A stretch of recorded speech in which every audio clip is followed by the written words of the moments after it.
Je n'oublierai jamais ma rencontre avec Rebecca. C'était une jeune, elle avait quoi, 22, 25 ans, pas plus. Un regard d'outre-tombe, un regard noir, un regard fixe. Et je me disais, mais quelle souffrance abyssale elle vit, cette fille. Les batteries complètement épuisées. J'essayais de la regarder, de lui sourire. Aucune réaction, aucune résonance en elle. Le vide. Électrocardiogramme, plat. Il n'y avait comme plus rien du tout, plat. Je voyais ce vide, cette détresse abyssale. D'abord, je me disais, mais qu'est-ce qu'elle a fait pour en arriver là? Et je me disais, mais cette femme représente vraiment le point extrême de la détresse de tant de cœurs aujourd'hui, tant de cœurs, à cause de cette grande obscurité qui s'est abattue sur le monde d'aujourd'hui. C'est vraiment phénoménal. Et d'ailleurs, Marie elle-même en a conscience et elle nous dit, chers enfants, les ombres des ténèbres et de la tromperie sont en train de s'étendre de plus en plus au-dessus de vous. Et moi, je vous appelle à la lumière et à la vérité. Je vous appelle à mon Fils. Lui seul peut transfigurer le désespoir et la souffrance en paix et en clarté. Lui seul peut donner l'espérance dans la douleur la plus profonde. Mon Fils est la vie du monde. Je vois tous ces jeunes qui sont, jeunes ou moins jeunes, En fait, ce sont les martyrs de notre temps. Ils n'ont peut-être pas demandé de naître dans ce monde qui est si difficile. Et les voilà rivés sur leur téléphone par milliers. Alors elles cliquent sur leur téléphone dans l'espoir de trouver un mot, un message, une consolation, un plaisir, quelque chose. Alors peut-être qu'ils le reçoivent, mais ça dure quoi? Le temps d'un soupir, pas plus. Quelque chose qui va les faire vibrer. Et ça passe comme tout passe. Alors ça me fait penser à certaines paroles que j'ai entendues de la part de personnes plus âgées qui peuvent dire « Mais qu'est-ce que la Vierge vient faire alors à Medjugorje? Depuis si longtemps, on n'avait jamais vu ça. Qu'est-ce qu'elle vient faire? Pourquoi est-ce qu'elle vient ?» Eh bien, pourquoi est-ce qu'elle vient? C'est clair, elle vient parce qu'elle souffre avec tous ces jeunes. Elle souffre avec eux. Il n'y a pas une seule souffrance que nous vivons, que la Mère de Dieu ne vive avec nous. Votre souffrance est aussi la mienne, a-t-elle dit. Alors, toi qui m'écoutes, elle souffre avec toi. Elle te voit te débattre. Elle te voit te débattre dans cette vie de misère. Je vais la laisser te parler. Écoute bien. 2 avril 2007. Chers enfants, que vos cœurs ne soient pas durs, fermés, ni remplis de crainte. Permettez à mon amour maternel de les illuminer, de les remplir d'amour et d'espérance, afin que, comme mère, je puisse soulager vos douleurs, car je les connais, je les ai expérimentées. La douleur élève, et c'est la plus grande prière. Mon Fils aime d'une manière particulière ceux qui éprouvent des douleurs. Il m'a envoyé pour les adoucir et vous apporter l'espérance. Ayez confiance en lui. Je sais que c'est difficile pour vous, car autour de vous, vous voyez de plus en plus de ténèbres. Mes enfants, il faut les chasser par la prière et l'amour. Celui qui prie et qui aime n'a pas peur. Il a l'espérance et un amour miséricordieux. Il voit la lumière, il voit mon Fils. Alors, un mot sur ton identité, c'est important. N'oubliez pas, chers enfants, que chacun de vous est un monde unique devant le Père Céleste. C'est pourquoi permettez à l'action incessante de l'Esprit Saint d'œuvrer en vous. Soyez mes enfants spirituellement purs. Maintenant, je te dis encore une bonne nouvelle. Mon Fils m'a promis que le mal ne vaincra jamais, parce que vous, âme des justes, vous êtes là. Vous qui essayez de dire vos prières avec le cœur, vous qui offrez vos douleurs et vos souffrances à mon Fils. Chers enfants, si seulement vos cœurs comprenaient l'incommensurable amour que Dieu a pour chacun de vous. Vos cœurs le remercieraient et l'adoreraient à chaque minute de votre vie. Je te donne ce message parce que il est pour toi. Si seulement ton cœur comprenait l'incommensurable amour. Et pour cela, invoque Marie. Elle est l'épouse de l'Esprit Saint. Chaque fois que tu invoques Marie, c'est l'Esprit Saint qui vient loger dans ton cœur.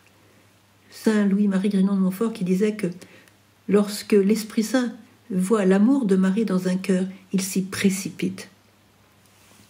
Chers enfants, je vous appelle Avec quel amour je désire vous changer, vous rendre heureux. Avec quel amour je désire faire de vous des disciples de mon Fils et vous donner la paix dans la plénitude de mon Fils.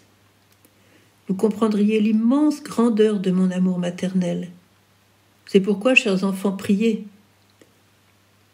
Car à travers la prière, votre foi grandit et l'amour naît. Amour avec lequel même la croix n'est plus insupportable, car vous ne la portez pas seule, mais en union avec mon Fils. Priez pour le don de l'amour. Encore une parole sur ton identité. Écoute bien. Petits enfants, n'oubliez pas que vous êtes importants dans mon plan de salut pour l'humanité. Revenez à Dieu et à la prière, afin que l'Esprit Saint agisse en vous et à travers vous. Petits enfants, je suis avec vous aussi en ces jours où Satan se bat pour la guerre et la haine.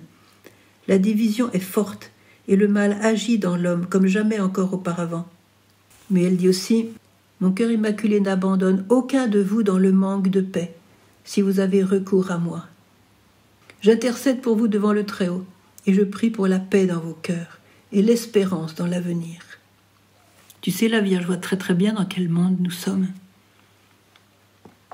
Et elle nous appelle à ne pas perdre l'espérance. Je vous appelle à ne pas perdre l'espérance, dit-elle, que votre regard et votre cœur soient toujours dirigés vers le ciel et vers l'éternité. Pourquoi vers le ciel et vers l'éternité? Parce que c'est le but de notre vie. Et Marie nous a dit, je vous accompagnerai jusqu'à la rencontre avec le Père Céleste. Donc nous cheminons vers ce but ultime qui est le ciel, c'est-à-dire l'étreinte parfaite de ton cœur, de ton âme, avec celui qui est l'amour même. Quelle extraordinaire destinée! Comment peut-on avoir peur lorsqu'un tel plan a été conçu par celui qui nous a créés et qui veut nous donner son Esprit Saint pour nous guider à chaque pas? L'espérance dans l'avenir, oui, l'espérance dans l'avenir. Pour que ton espérance soit totale, je t'invite aussi à invoquer l'Esprit Saint. On ne peut jamais invoquer l'Esprit Saint en vain. Je vais te confier une prière à l'Esprit Saint qui vient de ma grande amie Mariam de Bethléem, qui ne cessait d'invoquer l'Esprit Saint. Grâce à cela, elle a volé plein d'âmes que Satan s'était prise pour lui. Esprit Saint, inspire-moi. Amour de Dieu, consume-moi. Au vrai chemin, conduis-moi. Marie, ma mère, regarde-moi. Avec Jésus, bénis-moi. De tout mal, de toute illusion, de tout danger, préserve-moi. Puis, elle l'appelait aussi avec ses mots d'enfant. Viens ma consolation, viens ma joie, viens ma paix, ma force, ma lumière, viens, éclaire-moi, pour trouver la source où je dois me désaltérer. Alors, je pourrais continuer comme ça, il y a plein de messages, mais sache que Marie, elle cherche à te prendre dans son étreinte maternelle. Elle t'aime autant qu'elle aime son fils Jésus, c'est pas peu dire. Alors, à la fin de cette méditation, je voudrais t'inviter à 2 choses. Première chose, sois bien sûr, et crois-le, que tu es infiniment aimé par celui qui t'a créé. Tu as été créé par amour. Et pour lui, pour le bonheur éternel. La deuxième chose, crois que tu as une maman qui te cherche avec anxiété et depuis toujours. Elle vit toutes tes galères avec toi. Elle vit toutes tes souffrances. Souviens-toi de Jean-Paul II lorsqu'il a été cruellement blessé sur la place Saint-Pierre en 81. Dans l'ambulance qui le conduisait à Rome, vers la clinique Gemelli, il y avait Monseigneur Djivish avec lui qui ne le quittait jamais. Et lui a rapporté ce témoignage pendant tout le trajet, alors que Jean-Paul II savait qu'il allait sans doute mourir. Pendant tout le trajet, il a murmuré « Marie, viens. Marie, viens. Mother, come. Mère, come. Mère, viens. Marie, viens. » Pendant tout le trajet, il y avait des embouteillages, évidemment. Alors voilà ce que tu peux faire maintenant. Mets-toi debout, ferme les yeux et répète de tout ton cœur, avec toute la soif de ton cœur, avec toute la misère de ton cœur, avec toute l'espérance de ton cœur, avec tout le vide de ton cœur peut-être. Répète simplement ces mots qui peuvent paraître insignifiants pour toi maintenant, mais qui vont t'aider, qui vont percer l'écorce de ton cœur qui peut être enfermé aujourd'hui. Ferme les yeux et dis simplement maman, maman, maman, maman viens, oh maman, viens maman, viens maman, viens. Je voudrais te confier un secret. Une confidence que Marie nous a faite à Medjugorje. Elle a dit ceci. Mon fils, lorsqu'il était petit, m'a souvent dit que beaucoup m'aimeraient et m'appelleraient mère. Oui, ici parmi vous, je ressens l'amour. Merci. Alors continue à l'appeler. Mère, maman. Voilà, c'était ça que je voulais dire.